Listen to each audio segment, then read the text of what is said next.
문제입니다. 제가 이 군대 생활할 때는 사실 교육 문제를 잘 몰랐습니다. 근데 전역한 이후에 대학에서 강의를 하면서 이렇게 보니까 우리 대학생들이 북한에 대해서 전혀 모릅니다. 그리고 안보에 대해 전혀 무관합니다. 그래서 제가 한 학기를 마치고 난 다음에 2학기 시작할 때는 우리 학생들이 한번 물어봐야겠다. 그래가지고 2학기 시작하자마자 수강한 학생들에게 여러분들 북한에 대해 전혀 모르고 안보에 무관심한데 그 이유를 한번 3가지씩만 적어내봐라. 이렇게 각자 적어내라. 그랬더니 학생들이 전부가 정확하게 공통성을 가지고 3가지를 적어냈는데 그 내용이 뭔가 하면 첫째는 초, 중, 고등학교에서 북한에 대해서 배우지 않아가지고 아는 것이 없습니다. 그 다음에 2번째는 북한을 몰라도 대학 입학시험을 보거나 나중에 취직시험을 볼 때 아무런 지장이 없습니다. 그러니까 대학 입학시험 준비하기도 바쁘고 취직시험 준비하기도 바쁜데 그 아무런 지장이 없는 북한에 대해서 관심을 가질 여유가 없습니다. 이게 대학생들의 공통된 답변입니다. 우리 정부가 정책적으로 우리 젊은이들을 북한에 대해서 모르게 만들어 왔습니다. 이렇게 모르게 만들어 놓고 또 북한에 대해서 한국 근현대사 교육을 시키지 않았습니다. 한국 근현대사 교육을 시키지 않아서 6.25 전쟁 이후에 울진 삼성 무장공비 침수 사건, 청와대 기습 사건, 갈리 폭파 사건 그 수많은 북한의 도발에 대해서 전혀 모릅니다. 땅굴 어디 있는지 들어가 본 적도 없다고 하는 학생들이 대부분입니다.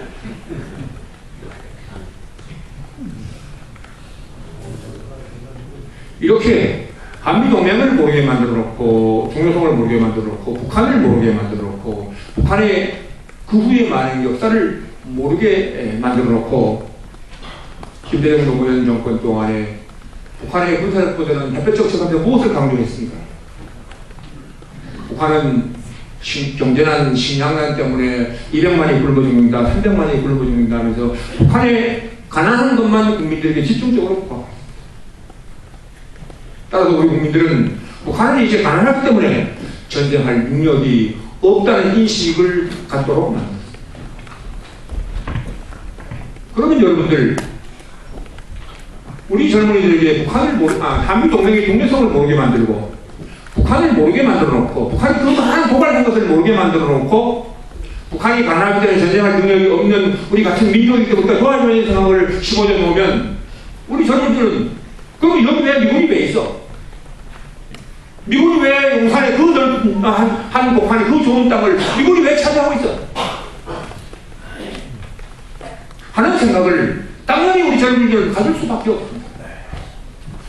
이렇게 만들어 놓고 전교조 선생을 통해서 언론 방송을 통해서 문학을 통해서 우리 젊은이들에게 반미 감정을 지켜놨습니다.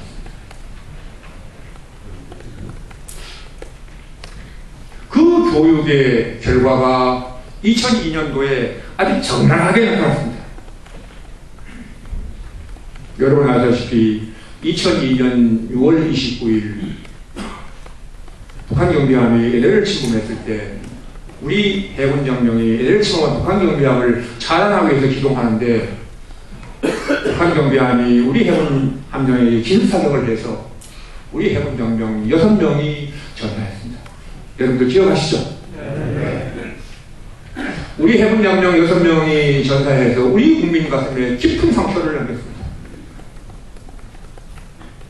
그런데 우리 해군정령이 북한 경비함에 기습사격을 받아서 6명이 전사했을 때 우리 젊은이들 촛불 하나를 들지 않았습니다. 그런데 딱 10월달에 미 이사단 장병들이 우리 대한민국을 지키고 우리 젊은이들을 지키기 위해서 훈련하다 실수로 여중생 2명을 교통사고로 치어서 사망하게 합니다. 여중생 2명이 사망한 것은 가슴 아픈 일이지만 우리 미군 장병들이 대한민국을 지키고 우리 젊은이를 지키기로 훈련하다가 정말 실수해서 그 실수를 가지고 우리 젊은이들 수만 수십만이 시청 앞 광장에서 촛불을 들고 반미감정을 외치고 미국 주한미군 돌아가고 성조기를 불러. 여러분 이거 있을 수 있는 일입니까? 있을 수 없는 일입니다. 그리고 그 젊은이들이 지역감정과 더불어서 노무현 정권을 탄생시켰습니다.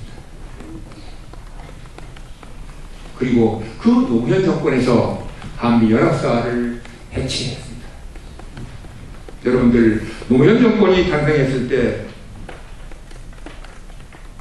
지금까지 많은 논의가 됐지만 제야에서 국가보안법 폐지, 주한미군 철수, 미국과 평화조약 체결, 연방대통령 추진 이렇게 이 네 가지 정치적 과제를 부르짖고 추진했던 세력들이 청와대, 국회 그리고 정부 산하의 각종 위원회의 권력 핵심에 포진했습니다.